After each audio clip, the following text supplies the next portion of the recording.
This Zillow report shows that Austin rent prices continue to drop, and they will keep dropping. And look at Austin, right? This is where Tesla is located. This is where some of the biggest tech companies are located. Austin is getting a massive inflow of people, companies, and massive construction companies. So why is Austin rent prices dropping? This should be one of the cities where rent prices will continue to grow. Well, one of the biggest reasons why is over construction. Obviously, everyone started seeing that Austin real estate was extremely profitable. So every single construction company they could think of all started building homes in Austin, Texas. And especially we're talking about the new construction homes. How can we ever forget about these guys? So many new construction properties. It's absurd. I've never seen this many new construction properties. And every single little house dot that you see on the Zillow map does not represent a single home. It represents a whole entire community of homes. And look at this community, right? They're selling homes from $400,000 to $600,000, and a lot of them are being sold. But there's also a lot of communities like these that are not being sold at all. In fact, there's communities in Austin where they're having trouble selling and even turning some of the homes that they thought about going for sale, they're turning it for rent because nobody wants to buy them. There's so much competition. There's only so many people that want to buy houses. And even this community, it's a lot cheaper, but they're still struggling to find buyers, right? So this is the reason why Austin rents are dropping. And Zillow reported a massive fine. The rent prices are falling in the past 2 months for Austin, and they will continue to fall. Look at this. Rent prices in Austin fell 1% from September to all the way to October, and October fell by almost 3%. These are massive numbers. These are not small numbers. When rents fall 3% in 30 days, something is wrong with the rental market. And because of overbuilding, rents are finally getting cheaper, and landlords are offering some really amazing incentives like 1 or 2 months of free rent, discounted parking, or even a few gift cards here and there. And this is the same thing happening in Oakland. Oakland is by far a decent tech city. Obviously, the crime rate is off the charts, but the proximity of Oakland to San Francisco with the San Francisco-Oakland Bridge is a big deal. This is why Oakland prices are still pretty expensive to this day, despite already big discounts in the real estate market. Rents in Oakland have fallen faster than anywhere in the U.S. In just a few months, it dropped 7.2%. The city just simply built a lot more housing. Many of the apartment blocks were started and planned back during the pandemic, like 2020 and 2021. So guess what happened? Everyone took advantage of the low interest rates, and then suddenly they started building. And just now, late 2023, these apartment blocks recently finished, and they start noticing that nobody wants to rent them. Population is at a pretty furious decline, and these constructions are still happening. I mean, they have to wrap it up at least. They already started midway. They can't just stop. So they have to finish these buildings. And since so many buildings are finishing, Oakland rents have fallen by 7.2%. This is what a lot of the construction companies and landlords get for just overbuilding, right? They see a bunch of apartment buildings being brought up. They start getting, the fear of missing out.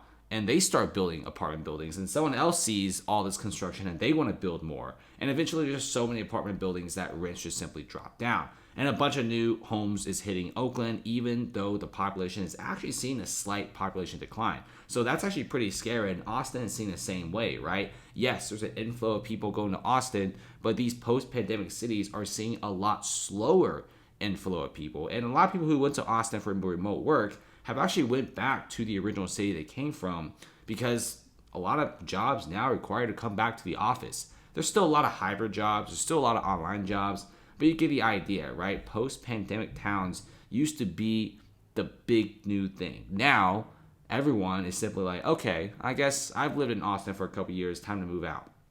And this isn't like the only reason why we're seeing so much construction. We're also seeing a lot of these new construction homes just going crazy, right? New construction increased in October for second straight month. These are incredibly high numbers. And one of the reasons why new construction is up so much is a lot of buyers, they'll much rather buy new construction because these new construction communities, they get exclusive and cheap deals on interest rates. Now, if you're a home buyer and you're on the market for a house and you go for a secondhand home, chances are you're paying 6.8 to 7.2% interest rates, which are incredibly high. But if you go for a new construction, the construction company might offer you 5.5 or a low 6% because they could get like a really good bundle deal from a regional bank. You'll probably take the new construction, and given the fact that new construction homes are getting cheaper because of so much competition, you take the new construction home. So this is why builders are going nuts, and because they're going so crazy, rents have actually fallen. Many landlords expect the renter to just simply pay out of pocket for them. At first there was like even positive cash flow. The rents actually pay the mortgage, the property tax, the HOA, and still have like a few $100s left for the landlord. But now it seems like everything's just getting more expensive. As rents go down, interest rates are still hovering at a very high rate. We're seeing HOA fees going crazy, property tax, home insurance. Nowadays, landlords are actually paying out of pocket. They're paying a few $100s out of pocket just to pay the mortgage and everything else, and that's combined with the rent. And rents are still dropping, and landlords right now are even trying to offer incentives like 1 or 2 months of free rent, which is a really good deal for renters. Now, another big thing is going to be lumber prices. If you guys haven't been following lumber prices, it's crazy, right? So in the peak, which is January of 2021, that was also when housing prices was super duper high. Lumber prices were at around $1,500. And now it's at $500. So we're looking at like a almost 70% discount in wood prices. This is a big deal, and in the past few months, lumber prices have truly just been completely stable at $500.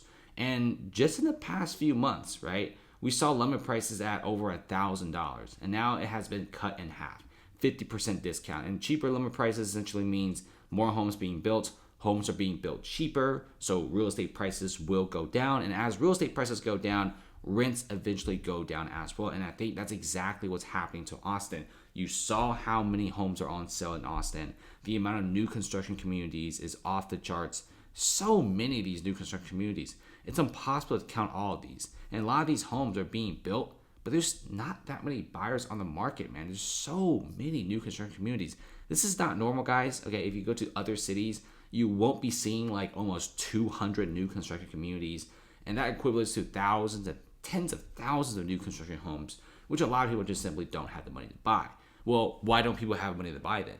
Well, jobless benefit applications rise up. Continued claims most in 2 years, which essentially means a lot of people don't have jobs anymore, especially high-paying jobs like six-figure jobs. In fact, the amount of high-end jobs that are being fired is in the tens of thousands every single week. We're seeing unemployment rising. The amount of people shopping is going down, and manufacturing numbers are pretty terrible. So that is also a thing to consider. And jobless benefits, they're going to be continuing to rise as long as interest rates hover at a high rate. Well, will interest rates ever go down? The feds have said don't even think about it. So we could even be seeing high interest rates for the rest of 2024, which would be absolutely detrimental for the stocks, real estate market, and the economy. Let's see what happens. Zillow already reported a massive drop in Austin rent and real estate prices. Which city is next?